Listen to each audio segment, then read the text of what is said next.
Hey, hey, chillers. We're back. I'm Alex. And I'm Amber. And welcome to Season 3 of True Crime and Chill. Starting up in supernatural style.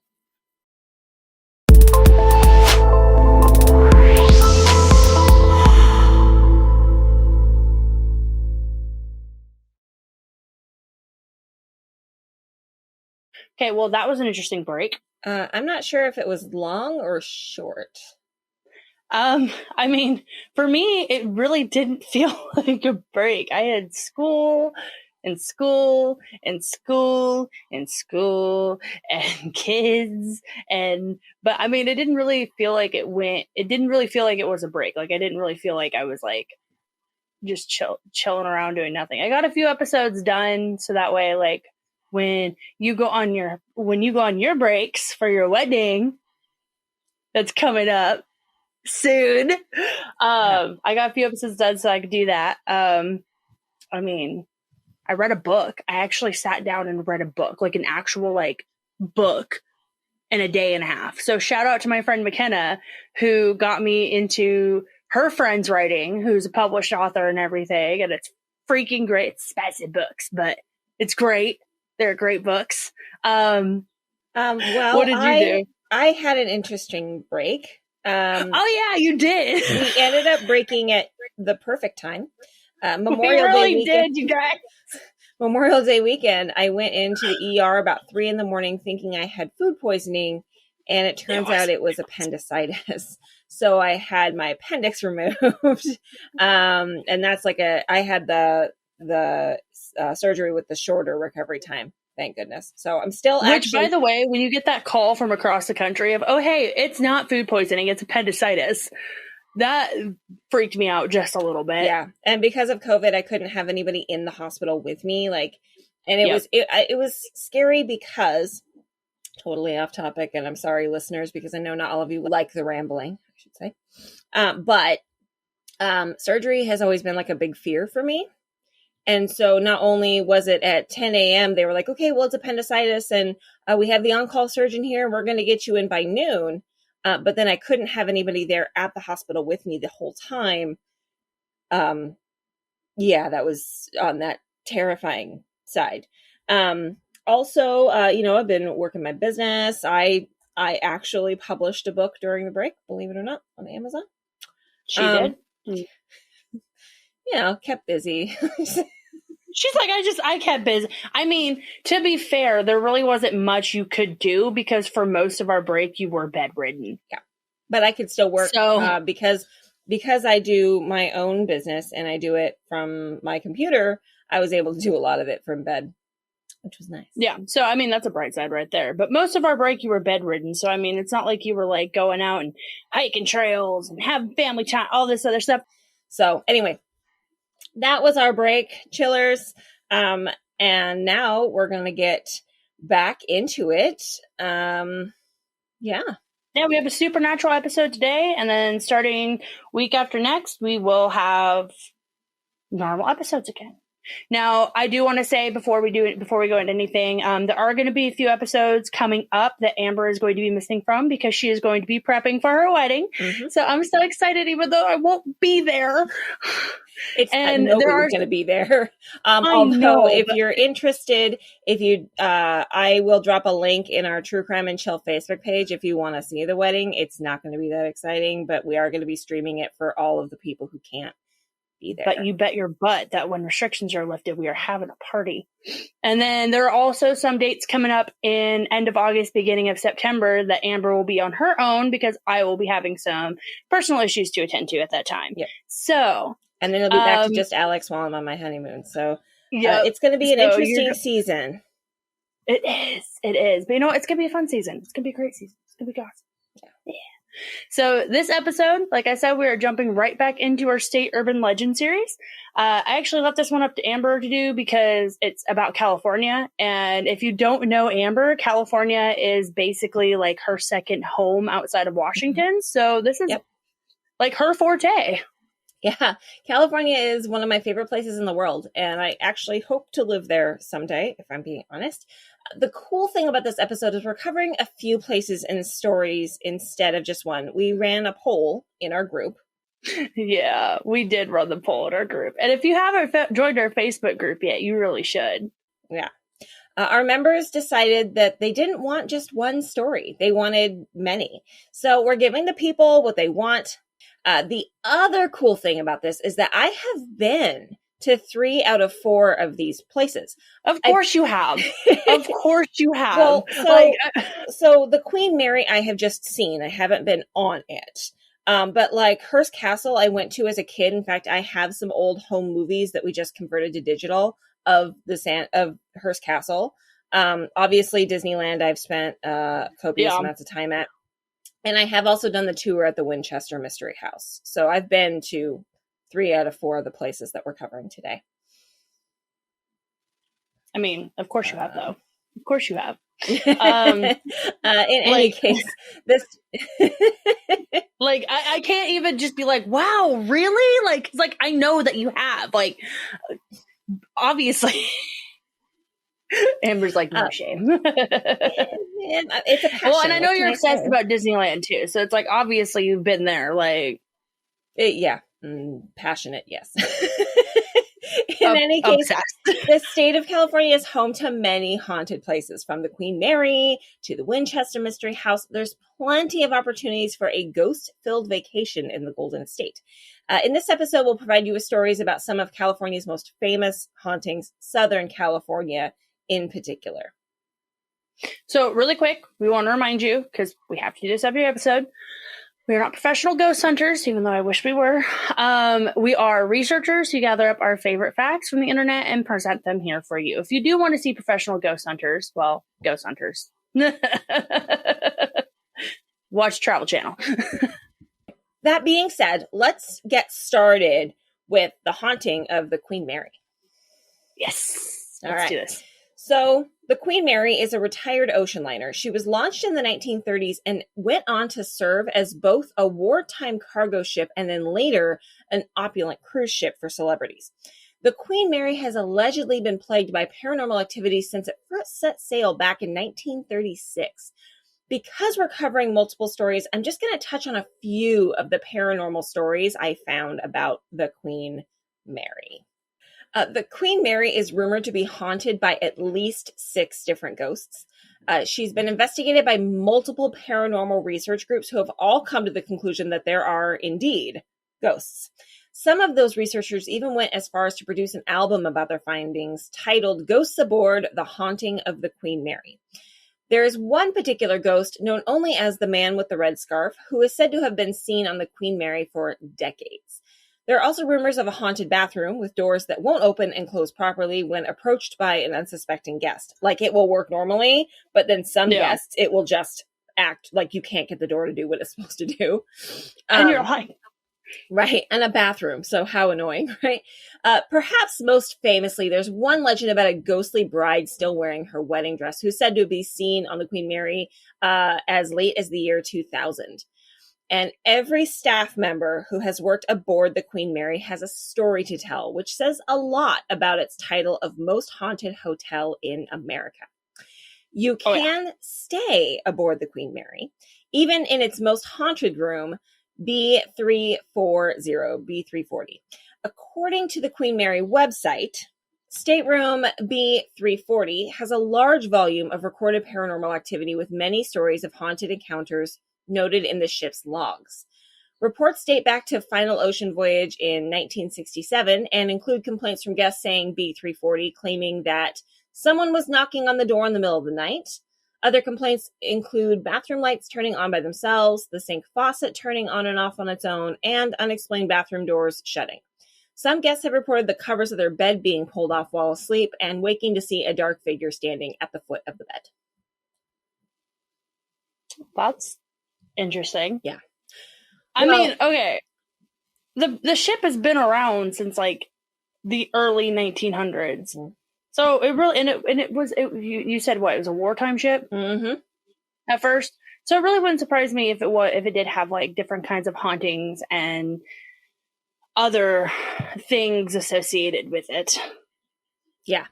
Well, so there's also stories of people being down. There was apparently a crash where part of the hull was compromised, and water flooded in and killed a bunch of people. And some people have even reported to sort of hear that residual event. Oh, fun. Yeah. Oh, fun. So, right. If you are wanting, and they actually do like ghost tours, like, and you can pay to do a ghost hunt on the Queen Mary. So if you have kind of like an amateur paranormal investigative group, you can pay to go do an investigative hunt, but you need a minimum of 10 people in your group to do it. I think we could get 10 people together. I think we could get 10 people together. Like, let's be real here. I really think we could get 10 people together to do this. Like, all right. So the next story we're going to touch on is, of course, Haunted Disneyland, because anybody who knows me knows Disney is my thing. Of course. So before we get into this, I want to sort of give a little bit of background for anybody who doesn't know. Disneyland was built it was opened in 1955. It was built in a year. He had a budget of about $3 to $5 million, and he ended up building it for $17 million. Walt Disney died in December of 1966. He is not frozen and buried on the property. That we know of. I have been to his gravesite before a couple of times. Have you opened up his grave though and seen his actual body? He's cremated. It's a special garden. So it's this huge, that we know of. It's this huge graveyard in Los Angeles, right? And it's big. Like, there's hillsides and they're just covered with gravestones. It's super interesting. And the first time I went, I got incredibly lost. Because it's that big. But that's like the same graveyard where like Michael Jackson is, and that's like Forever Hollywood or something. No, that's a different one. That's like in Los Angeles. And actually, my friend Amanda, who I know listens, she and I were in California and we were Forest Lawn. That's where we were going. Forest Lawn. We drove by though the Forever Hollywood one, and it was the day that they were burying Hugh Hefner. Ew. So traffic was like it. Well, Hugh Hefner has the plot next to Marilyn Monroe. Yeah, and he made it to where he was buried, like looking down at her. No, somebody else did that. He had it right next to hers. Mm-hmm.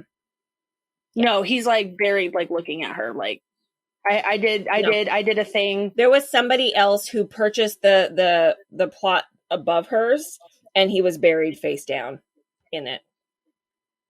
It was somebody else, but I know what you're talking about.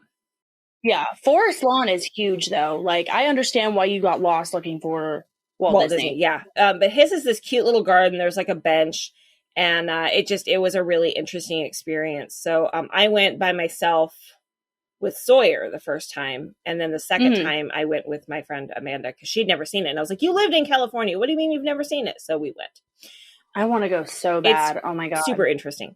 Anyway. So in the 1960s, people who worked at Disneyland started reporting being spooked by strange occurrences.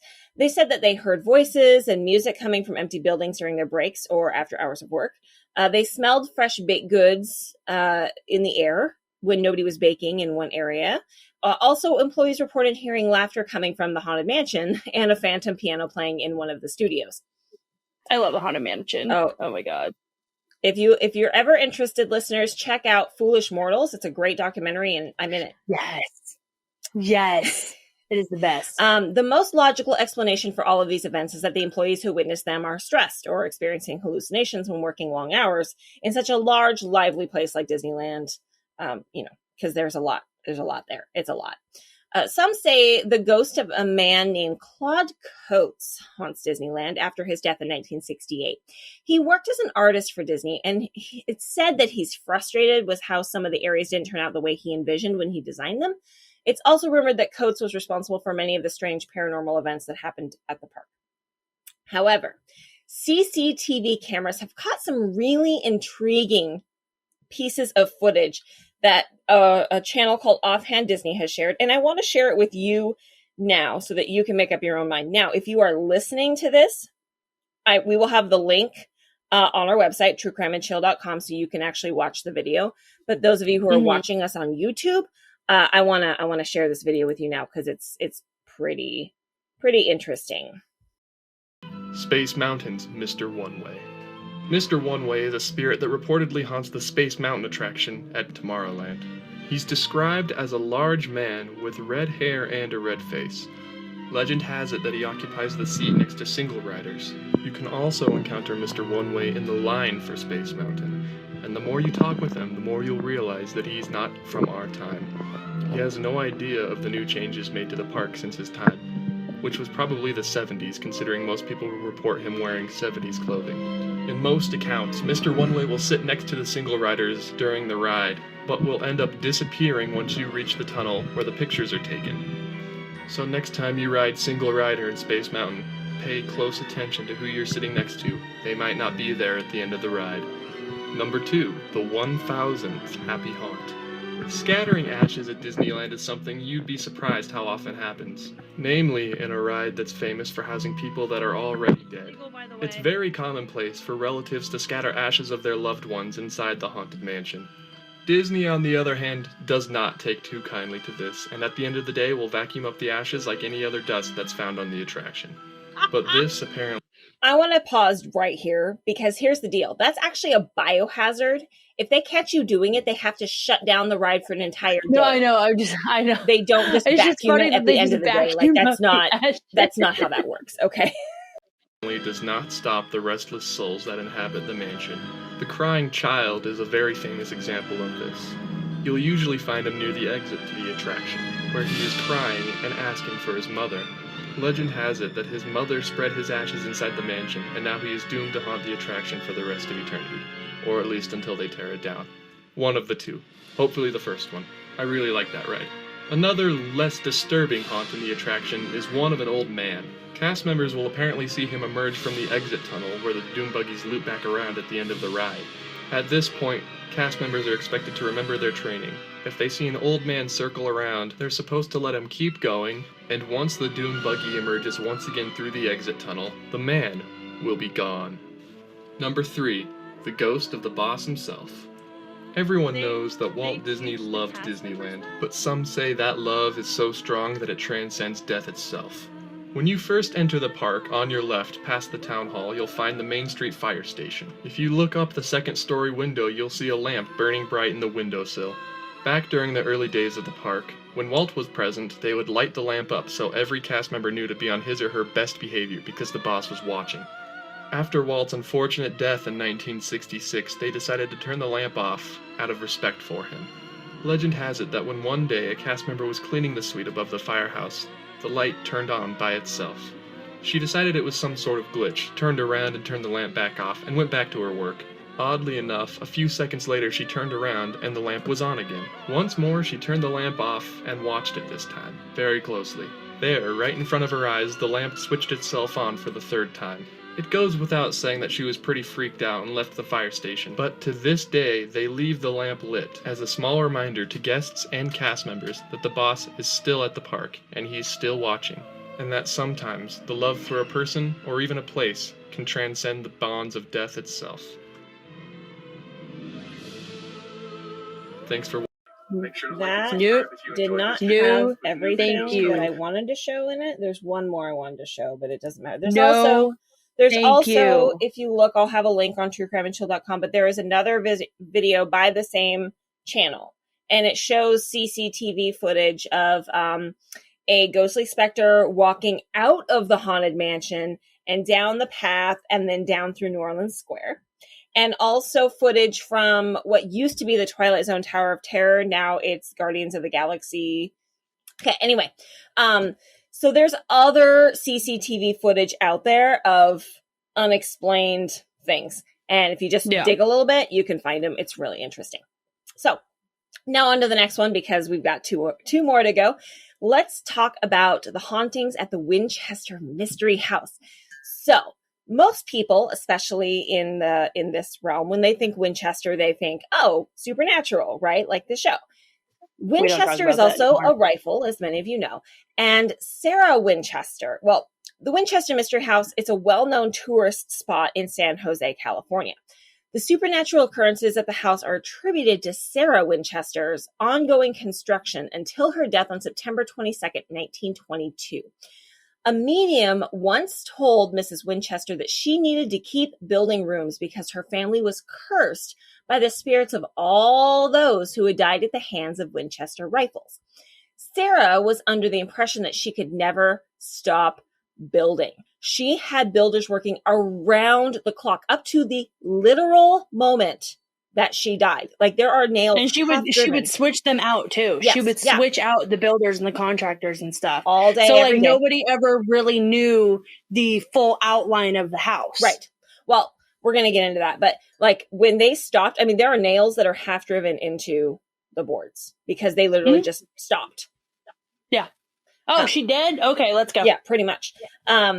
Her need for expansion, fueled by her obsession with building and construction, has led to some interesting happenings around the house that are attributed to its ghostly inhabitants. So this is the building where you see staircases that lead into the ceiling, or doors drop off from high points. And the number 13 can be found everywhere, from the sink drains to how many lights are on the ballroom chandelier. In the seance room, that's where it said that Sarah spoke to her ghostly architects. It has multiple doors in, but only one door out. And again, I can attribute, like, I saw it. It was bizarre. Like, one of the doors is like you walk in and you're going through the closet. So when you close it, it's the closet door and you can't, there's no handle. Yeah, and you can't open it from the other end. I want to go. I want to go to this house so freaking bad. It's not even funny. So it's also... Fun fact for those of you who do not know, if you've watched Stephen King's Rose Red, he based that movie off the Winchester Mystery Mansion, but it was filmed up in Seattle.